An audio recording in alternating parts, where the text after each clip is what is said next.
உங்கள் தரப்பில் ஆளுக்கு யார் வரணும்ப்பா? இல்லைம்மா, உங்கள் தரப்பில் ஆள் யாரும் வர வேண்டியிருக்கா? இல்லை, ஆரம்பிச்சா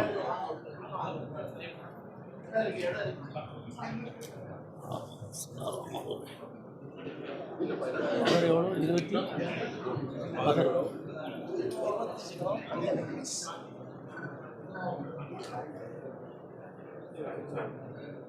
20 السلام عليكم.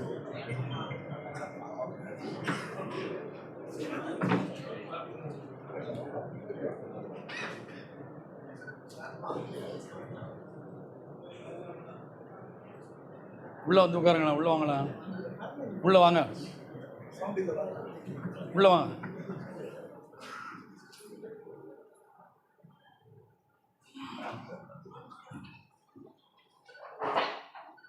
السلام عليكم ورحمة الله وبركاته. الحمد لله نحمده ونستعينه ونستغفره ونعوذ بالله من شرور أنفسنا وسيئات أعمالنا. من يهده الله فلا مضل له ومن يضلله فلا هادي له. وأشهد أن لا إله إلا الله وحده لا شريك له وأشهد أن محمدا عبده ورسوله. اللهم صل على محمد وعلى آل محمد كما صليت على إبراهيم وعلى آل إبراهيم إنك حميد مجيد. اللهم بارك على محمد وعلى آل محمد كما باركت على إبراهيم وعلى آل إبراهيم إنك حميد مجيد. أما بعد، فقد قال الله تعالى في القرآن العظيم: أعوذ بالله من الشيطان الرجيم، بسم الله الرحمن الرحيم. يا أيها الناس اتقوا ربكم الذي خلقكم من نفس واحدة وخلق منها زوجها وبث منهما رجالا كثيرا ونساء واتقوا الله الذي تساءلون به والأرحام إن الله كان عليكم رقيبا. يا أيها الذين آمنوا اتقوا الله وقولوا قولا سديدا يصلح لكم أعمالكم ويغفر لكم ذنوبكم ومن يطع الله ورسوله فقد فاز فوزا عظيما. يا أيها الذين آمنوا اتقوا الله حق تقاته ولا تموتن إلا وأنتم مسلمون. ومن آياته أن خلق لكم من أنفسكم أزواجا لتسكنوا إليها وجعل بينكم مودة ورحمة إن في ذلك لآيات لقوم يتفكرون. கண்ணியத்துக்குரிய எல்லாம் வல்ல அல்லாஹ்வின் நல்லடியார்களே, அல்லாஹும் அவனுடைய தூதரும் வலியுறுத்திய மனிதன் தன் வாழ்க்கையில் தவிர்க்க முடியாத கட்டாய கடமைகளில் ஒன்றான திருமணத்தை முன்னிட்டு நாம் இங்கு அமர்ந்திருக்கிறோம். இந்த வாய்ப்பை வழங்கிய எல்லாம் வல்ல அல்லாஹ்வுக்கு அனைத்து புகழும் உண்டாட்டமாக. திருமணம் அன்றாடம் நம்முடைய சமுதாயத்திலும் குறிப்பாக மனித சமுதாயத்திலும் அன்றாடம் நடந்து கொண்டிருப்பதை நாம் பார்க்கிறோம். இந்த திருமணம் ஒவ்வொரு சமுதாயத்திலும் ஒவ்வொரு வகையாக பார்க்கப்படுகிறது, ஒவ்வொரு விதமாக நடத்தப்படுகிறது. இஸ்லாமிய சமுதாயத்திலேயே பல கோணங்களாக திருமணங்கள் நடத்தப்படுவதை பார்க்கிறோம். இஸ்லாம் என்பது ஒன்றே ஒன்றுதான். இலாஹும் வாஹித் தீனுன் வாஹித். அல்லாஹ் ஒருவன் தான், மார்க்கம் ஒன்றுதான்.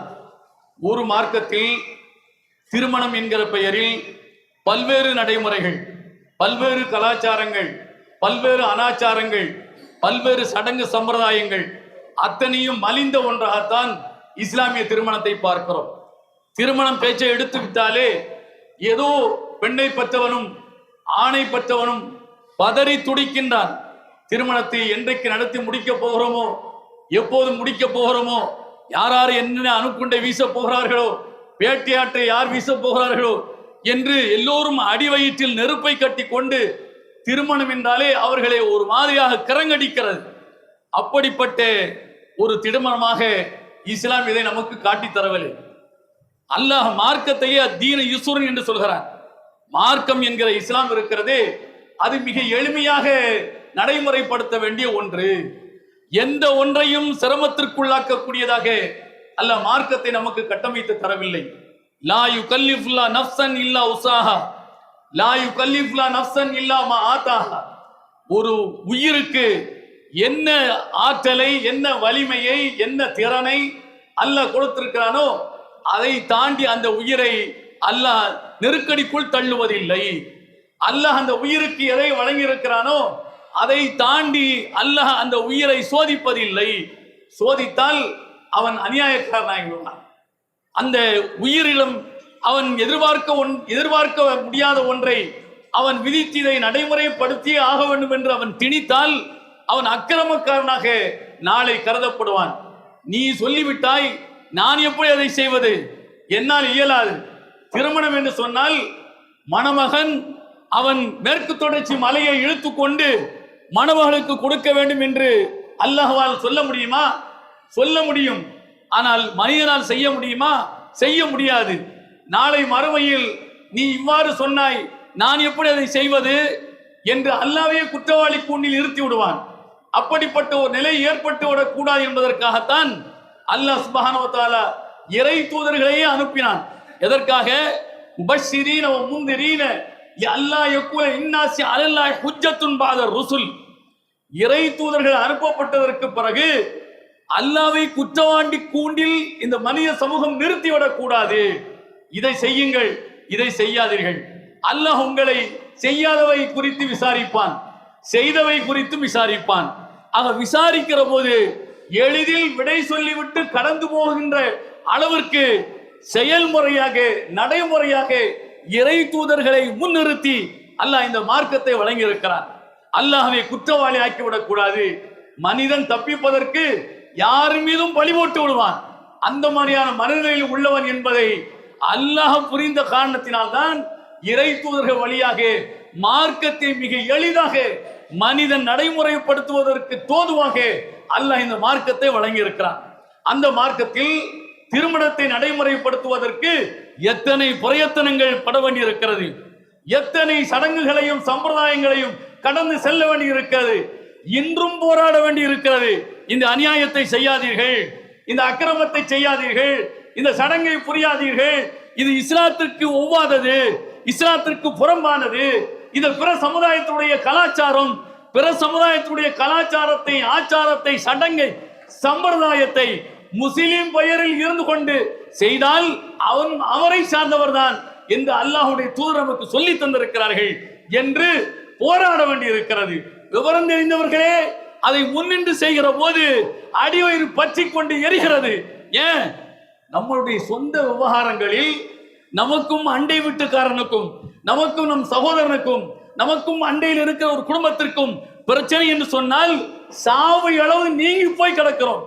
எந்த பேச்சுவார்த்தைக்கும் நாம் போவதில்லை, அவனோடு உறவு பாராட்டுவதில்லை. ஏன்?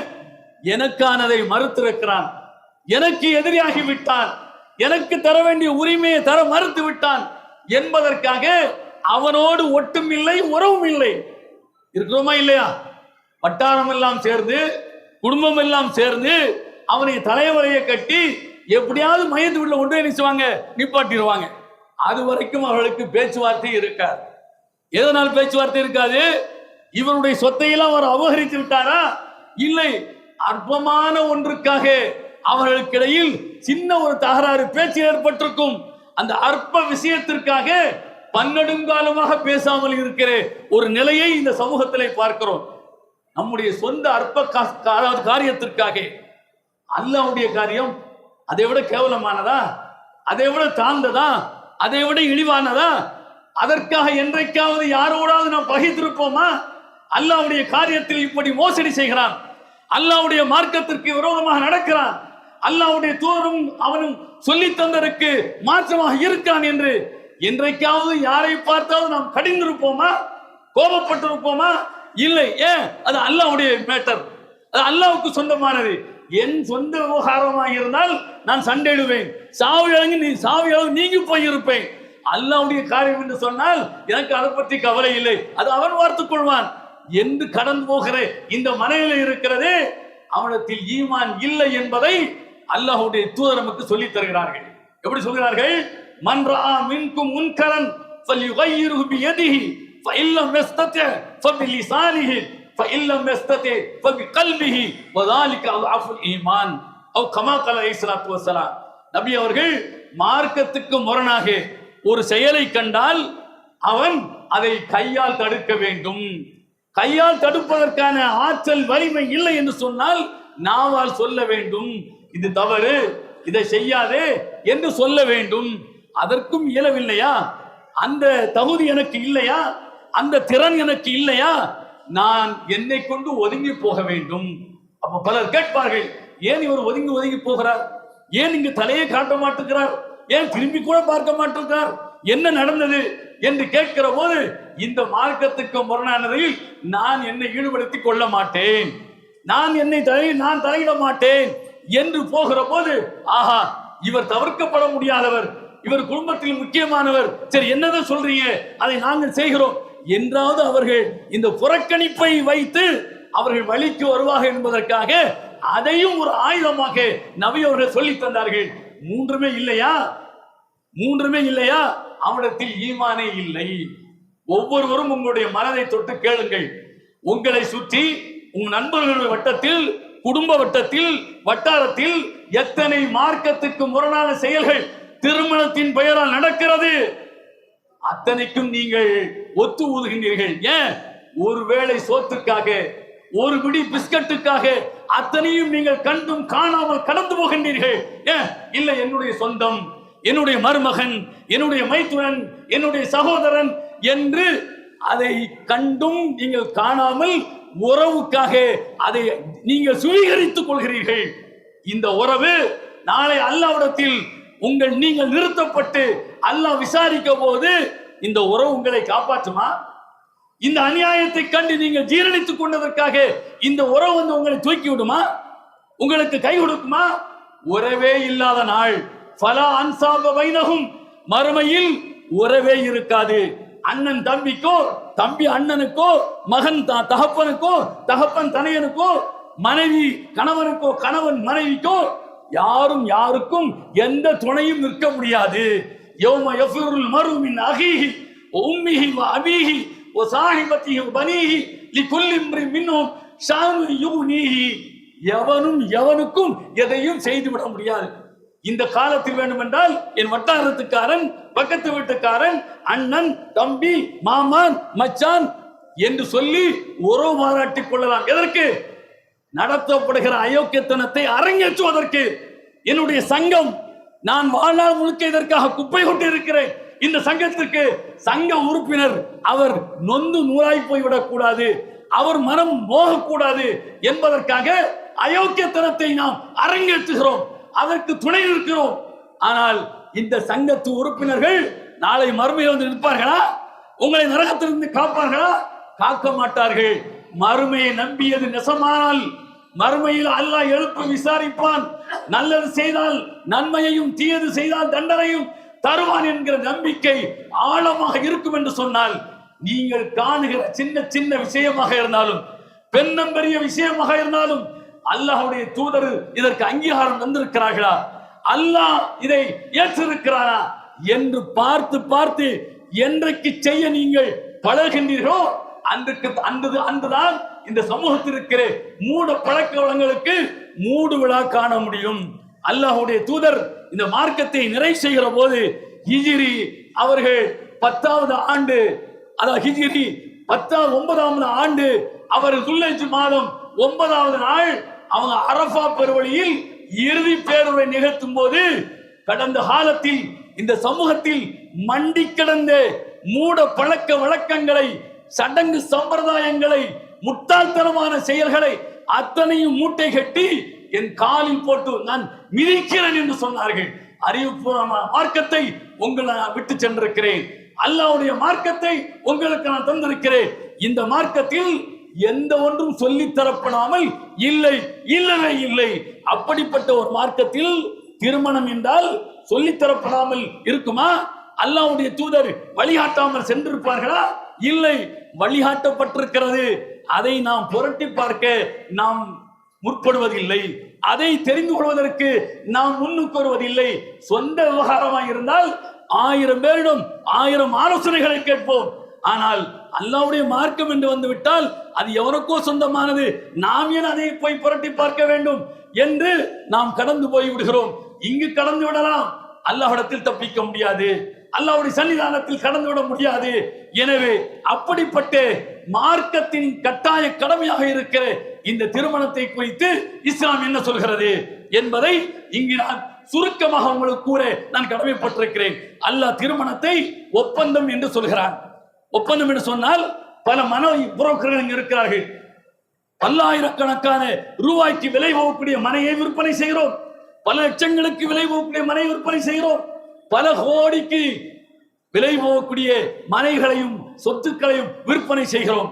விற்க வாங்க என்று வருகிற போது அதை டாம் டீம் என்று நாம் பிரகடனப்படுத்தி பந்தல் போட்டு ஊரை திரட்டி எல்லாரையும் பத்திராபிஸ்க்கு வாங்க என்று அழைத்து அங்கு சாப்பாடு போட்டு யாரும் அதை பத்திரப்பதிவு செய்வதில்லை. அப்படின்னா இல்லையா? காதும் காதும் வைத்த மாதிரி மேலோட்டுக்காரன் தெரிஞ்சக்கூடாது. ஓ, இவர் 20 லட்சம் ரூபாய்க்கு அங்க சொத்து வாங்கிட்டாரு, 50 லட்சம் ரூபாய்க்கு வாங்கிட்டாரு, 1 கோடி ரூபாய்க்கு வாங்கிட்டாரு என்று கீழோட்டுக்காரன் சொல்லிடக்கூடாது என்று அவன் எப்ப மேக்க போறான்னு பாக்குறது, இவன் எப்ப கிழக்க போறான்னு பாக்குறது, அவன் எப்ப வடக்க போறான்னு பாக்குறது. சத்தமில்லாம நீ அங்க போ, அப்புறம் நான் வரேன் என்று போய் பத்திராபிசில கையெழுத்து போட்டுட்டு கண்ணும் காதும் வைத்தார் போல வந்து விடுகிறோம். இப்படி ஒரு கையெழுத்து போட்டு கலைகிற விஷயம்தான் இந்த கல்யாணம். ஆனால் இந்த கல்யாணத்திற்கு 1 மாதத்திற்கு முன்னே டெல்லிக்கு போறான் அழைக்கிறதுக்கு, மெட்ராஸுக்கு போறான் அழைக்கிறதுக்கு, கோயம்புத்தூருக்கு போறான் அழைக்கிறதுக்கு, ஊர் உள்ள மேற்கிறது கிழக்க வரைக்கும் என்ன செய்யறான், ஒவ்வொரு வீடா ஏறி இறங்கி முனிசிபாலிட்டி நோட்டீஸ் கொடுக்குற மாதிரி என்ன செய்யறான், நோட்டீஸ் கொடுக்குறான். என்ன இது? தண்டோரா கொட்டுவதில் தவறில்லை, திருமணத்தை பகிரங்கப்படுத்துவதில் தவறில்லை. அதை தேவையான அளவுக்கு நாம் அதை செய்து கொள்ள வேண்டும். என்னுடைய சக்திக்குட்பட்டு அதை நான் செய்து கொள்ள வேண்டும். என்னுடைய சக்திக்குட்பட்டு மணமகன் அதை செய்வதற்கு முன்னுக்கு வர வேண்டும். இது ஒப்பந்தம் தான். எந்த அடிப்படையில் ஒப்பந்தம்? மணமகன் இந்த மணப்பெண்ணை பர்ஹானாவை மணமுடிக்க இருக்கிறார். அந்த மணப்பெண் விரும்புகிற தொகையை மணப்பெண்ணுடைய தகப்பன் வலியிடம் பொறுப்பாளனிடம் கொடுக்க இருக்கிறார். 25 கிராம் நகையை மகராக கொடுக்க இருக்கிறார். அந்த பெண் 25 ஏற்றுக்கொள்ள தயார் என்று சொன்னால் அந்த பெண்ணை கண்ணும் கருத்துமாக காத்த தகப்பன் இந்த மணமகன் கொடுக்கிற மணக்கொடையை வாங்கிக் கொண்டு இந்த சபையோரை சாட்சியாக்கி நான் என் மகளை உனக்கு மணமுடித்து தருகிறேன், நீ தருகிற 25 கிராமுக்கு இத்தனை ஆண்டு காலம் பாதுகாத்து வளர்த்த என் மகளை உனக்கு நான் இப்போது மணமகளாக நான் உனக்கு ஒப்பந்தம் செய்து தருகிறேன், இதற்கு சபை சாட்சி என்று போடுகிற இந்த ஒப்பந்தம் தான். இருக்கிற முக்கால்வாசி பேர் அரபு நாட்டில் இருந்தவர்கள் தான், இப்போதும் இருந்து கொண்டிருக்கின்றவர்கள் தான். அங்கு எந்த திருமணத்தையும் நீங்கள் பார்த்திருப்பீர்களா? இப்படி டாம் டீம் என்று பார்த்திருப்பீர்களா? திருமணத்திற்கு பின் வலிமாவை பார்த்திருப்பீர்கள். திருமணத்தை பதிவுத்துறையில் போய் அல்ல எங்காவது ஒரு அலுவலகத்தில் போய் அவர்கள் மணமகன் வீட்டாரும் மணமகள் வீட்டாரும் போய் கையெழுத்து போட்டு வருவதுதான். முடிந்து விட்டது திருமணம். பிறகுதான் அவர்கள் மண விருந்தை மணமகன் வீட்டு சார்பாக வைப்பார்கள். அதில் வேண்டியவர்கள் போய் நிச்சயவார்கள், அழைக்கப்பட்டவர்கள் போய் கலந்து கொள்வார்கள். அப்படியே நடத்துகிறோம். என்னிடத்தில் பணம் இருக்கு என்பதற்காக வேண்டி ஊரையே கூட்டி நான் தோரணம் போடுகிறேன். இதை பார்க்க ஒரு எளியவன் அவனுடைய அடிவயிறு பச்சை கொண்டு எரியும். இடத்தில் பணம் இல்லையே, நான் எப்படி என் மகனை கல்யாணம் செய்ய போகிறேன், என் மகனை திருமணம் முடித்து கொடுக்க போகிறேன் என்று அவனுடைய அடிவயிறு பச்சை கொண்டு எரிந்தால் அடிவயிறு எரிவதற்கு காரணமாக இருக்கின்றவர்கள் யார்? இந்த பண திமிரு படைத்தவர்கள். இவர்கள் செய்த ஆடம்பரமாக இந்த திருமண செலவுகள், இந்த ஆடம்பரங்கள், இந்த அனாச்சாரங்கள், இதற்கெல்லாம் நீங்கள் காரணம் இல்லையா? ஒரு தவறுக்கு முன்னுதாரணமாக நீங்கள் இருக்கிற போது அதை பார்த்து பார்த்து மற்றவர்கள் செய்வதற்கு காரணமாக நீங்கள் இருக்கிற போது அல்லாஹ் அந்த தவறை முதலில் யார் ஆரம்பித்தாரோ அவருக்கு அந்த தவறுக்கான தண்டனை கிடைப்பதை போல அதை பார்த்து பார்த்து செய்கின்றவர்களுக்கு கிடைக்கிற தண்டனையில் எந்த குறையும் இல்லாமல் ஆரம்பித்தவனுக்கும் அதில் பங்கு இருக்கிறது என்று நபிகள் நாயகம் ஸல்லல்லாஹு அலைஹி வஸல்லம் சொல்கிறார்கள். அப்ப நாம் ஒரு தவறுக்கு முன்மாதிரியாக இருந்துவிடக் கூடாது, நல்லதற்கு முன்மாதிரியாக இருக்க வேண்டும். ஒரு நன்மை நான் செய்கிறோம் என்று சொன்னால் நீங்கள் செய்ததற்கு உங்களுக்கு நன்மை நிச்சயமாக அல்லாஹ் தருவான். நீங்கள் செய்ததை பார்த்து யாரெல்லாம் அந்த நன்மை செய்கின்றார்களோ அவர்களுக்கு கிடைக்கிற நன்மையில் ஒரு துளி கூட குறைவில்லாமல் முன்மாதிரியாக இருந்தவருக்கும் அந்த நன்மையில் பங்குண்டு என்று நபிகள் நாயகம் ஸல்லல்லாஹு அலைஹி வஸல்லம் சொல்கிறார்கள். முஸ்லிமாக இருக்கிற நீங்கள் நன்மைக்கு முன்மாதிரியாக போகின்றீர்களா அல்ல தீமைக்கு முன்மாதிரியாக போகின்றீர்களா? நன்றா யோசித்து பாருங்கள். இல்லை இல்லை, எங்க பெரிய சாய்பாள் வந்து அவருக்கு ஒரு 2-3 தேங்காயை நாங்க தூக்கி கொடுத்து கும்ப மரியாதையோட வந்து அவரது திருமணம் முடித்து வைத்தால் தான் இந்த திருமணம் செல்லும் என்கிற இந்த சடங்கை அரங்கேற்ற போகின்றீர்களா? இல்லை, மேடை போட்டு பேசுவார், பெரிய பஞ்சாயத்தெல்லாம் பண்ணி இருப்பார். அவர் மகளுக்கு திருமணம் என்று வந்துவிட்டால் எங்க பெண்ணை பற்றவரை எங்க என்று இங்கும் அங்குமாக தேடுவார்கள். அவர் அங்கு மூலையில ஒடுங்கி போயிருப்பார். என்னாச்சுங்க? இல்ல அஜர்த்து நீங்களே கல்யாணம் பண்ணி வைங்க. அஜர்த்து அங்க உட்கார்ந்து யாரு பெரியவாள், சிறியவாள், சின்னவாள், பெரியவாள், கொடுவாள், நடுவாள் எல்லாரும் உட்கார்ந்து நினைச்சுவாங்க. நான் அவருடைய வக்கீலாக இருந்து யாருக்கு அவன் செத்து போனானா? பெண்ணை பற்றவன் செத்து போனானா? இல்லை, உயிரோடு இருக்கிறான். அவனுக்கு வக்கீலாக இருந்து நான் இந்த பெண்ணை உனக்கு மனம் முடித்து தருகிறேன், நீ ஒத்துக்கொண்டாயா? நான் ஒத்துக்கொண்டேன். யாரு முதல்ல? அஜர்த்து. நான் ஒத்துக்கொண்டேன், அப்புறம் நீ ஒத்துக்கோ. என்ன இது கலாச்சாரம், என்ன பண்பாடு? இதைத்தான் முஸ்லிம் அல்லாத சமூகத்தில் பார்க்கிறோம். அங்கு ஹோமம் வளர்க்கப்பட்டு என்ன அம்மி மிதித்து அருந்ததி பார்த்து ஹோமம் வளர்க்கப்பட்டு பூஜாரி வந்து உட்கார்ந்து நினைச்சுவாரு, நைவேத்தியம் எல்லாம் செய்துவிட்டு அந்த பெண்ணை முதலில் 33 கோடி தேவர்களுக்கு கல்யாணம் பண்ணி வச்சுட்டு பூஜாரி அதுக்கப்புறம் அவர் தனக்கு கல்யாணம் பண்ணிட்டு அதுக்கப்புறம் தான் மாப்பிள்ளை கல்யாணம் பண்ணி வைப்பார். இந்த பூஜாரி வேலையை தான் இந்த சமூகம் இன்னைக்கு என்ன செய்கிறது? அஜர்த்தையும் பேசி மாமையும் தங்களையும் பெரிய சாய்மையும் நடுவாளையும் கொடுவாளையும் கூட்டு வந்து செய்கின்றார்கள். இதற்கு நாம எல்லாருமே உட்கார்ந்து ஆமியன் ஆமின் சொல்லி ஒருபடி பிஸ்கட்டுக்காக அங்கு மௌனிகளாக இருந்து வருகிறோம். நபி அவர்கள் காட்டி தந்ததா? இது இஸ்லாம் சொல்லி தந்ததா? இந்த அயோக்கியத்தனத்தை இஸ்லாம் ஆதரிக்கிறதா? அல்லாஹ்வுடைய தூதரை விட பெரியவன் யார்? அல்லாஹ்வுடைய தூதரை விட இந்த உலகத்தில் பெரியவன் யார்? எந்த கொம்பனும் கிடையாது, எந்த அப்பனும் சுப்பனும் கிடையாது. அல்லாஹ்வுடைய தூதர் இல்லாமல் எத்தனையோ திருமணங்கள் நடந்திருக்கின்றன. வரலாற்றில் எத்தனையோ திருமணம் நடந்திருக்கின்றன. அப்படிப்பட்ட திருமணத்தை, எளிமையாக நடத்த வேண்டிய திருமணத்தை இன்றைக்கு ஒரு மிகப்பெரிய பாரதூரமான ஒன்றாக நாம் ஆக்கியிருக்கிறோம். இதற்கு இஸ்லாம் காரணம் அல்ல, இறை தூதர் காரணம் அல்ல, அல்லாஹ் காரணம் அல்ல, நீங்கள் தான் அதற்கு பொறுப்பு. எனவே திருமணம் என்பது எளிதில் நடத்தப்பட வேண்டிய ஒன்று. மணவிருந்து என்பது மணமகன் கொடுக்க வேண்டிய ஒன்று. இன்றைக்கு மணவிருந்தில் மணமகனுக்கு போட்டியாக மணமகளும் என்ன செய்கிறார்கள்? களத்தில் நிற்கின்றார்கள். நீ 100 கிலோ போடுறாய் என்றால் நான் ஒன்றும் சோடை போனவர் இல்லை, என் பிள்ளைக்கு எனக்கு 100 கிலோ போட தெரியும் என்று சொல்லி வெளிக்கு தெரியாம சோடா கிரவுண்ட சட்டியை கொடுத்து ஆக்கி கொண்டு வந்து போடு என்று களவாணித்தான் செய்யக்கூடிய வேலைகள் நடக்கின்றன. அல்லாஹ்வை பயந்து கொள்ளுங்கள். இன்றைக்காவது ஒரு நாள் நீங்களும் நானும் இறந்துதான் ஆக வேண்டும். அல்லாஹ்வுடைய சன்னிதானத்தில் அவன் கேட்கிற கேள்விக்கு பதில் சொல்லி ஆக வேண்டும். அந்த பதில் சரியாக இருந்தால் தப்பித்தோம், தவறாக இருந்தால் தண்டிக்கப்படுவோம் என்பதை மனதில் கொண்டு எளிமையாக நடத்த வேண்டிய இந்த திருமணத்தை இன்றைக்கு அப்துல் அசீஸ் என்கிற இந்த கதாநாயகன் இன்றைக்கு மிக எளிமையாக நடத்துவதற்காக, ஒப்பந்தத்தின் அடிப்படையில் இந்த திருமணத்தை நடத்துவதற்காக அவர் இங்கு அமர்ந்திருக்கிறார். மகராக 25 கிராம் நகையை பெண்ணை பெற்ற சாவுரம் இடத்திலே அவர்தான் பலி. அவர் இல்லாமல் திருமணம் செல்லாது. பெண்ணே நேரடியாக சபையில் இருந்து இந்த திருமணத்தை ஆணோடு செய்து கொள்ள முடியாது. ஆணுக்கு நிகர் ஆண் தான், ஆணுக்கு நிகர் பெண் இல்லை, ஆணில் பாதிதான் பெண் என்பதை இஸ்லாம் சொல்லி தந்ததின் அடிப்படையில் பெண்ணுடைய பொறுப்பாளர் வலி ஷாஹமீத் அவர்கள் இருந்து மகளை 25 கிராமில் பெற்றுக்கொண்டு இந்த மணமகனுக்கு சபையே சாட்சியாக்கி இப்போது மனம் முடித்து கொடுக்க இருக்கிறார். இந்த திருமணம் முடிந்ததற்கு பிறகு இந்த மணமகனுக்கு வந்திருக்கின்றவர்கள் அல்லாஹ்வின் தூதர் வாழ்த்திய வாழ்த்தை பாரக்கல்லாஹு லக்க பாரக்க அலைக்க வஜமா பைனகுமா ஃபீ கைர் என்கிற இந்த வாழ்த்தை வாழ்த்தி விட்டு செல்லுமாறு கேட்டு நிறைவு செய்வதற்கு முன்னர் மண விருந்து என்பது மணமகன் இல்லத்தில் அட்டக்குள தெருவில் நடக்கிறது. அனைவரும் பங்கெடுத்துக் கொள்ள வேண்டும் என்று கூறி நிறைவு செய்கிறேன். வாஹிரு தஅவானா அல்ஹம்துலில்லாஹி ரப்பில் ஆலமீன்.